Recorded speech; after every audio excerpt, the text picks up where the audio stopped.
9 محرم کی شام جب سامنے ہزاروں کا لشکر تلواریں لیے کھڑا تھا، تب امام حسین رضی اللہ عنہ نے دشمن سے ایک رات کی مہلت کیوں مانگی تھی؟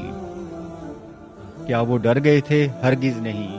انہوں نے وہ آخری رات صرف ایک کام کے لیے مانگی تھی۔ امام حسین رضی اللہ عنہ نے فرمایا تھا کہ مجھے اپنے رب کے سامنے نماز پڑھنا اور قرآن کی تلاوت کرنا بہت پسند ہے۔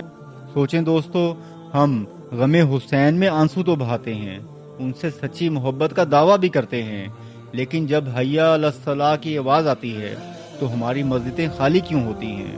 کربلا کا سب سے بڑا سبق تو یہی تھا کہ چاہے گردن کٹ جائے، چاہے تیروں کی بارش ہو رہی ہو، حق کے سامنے سر نہیں جھکانا اور سجدہ نہیں چھوڑنا۔ ہم نے کربلا کو صرف ایک داستان بنا دیا، جبکہ وہ دین اور نماز کو زندہ رکھنے کی ایک عظیم قربانی تھی۔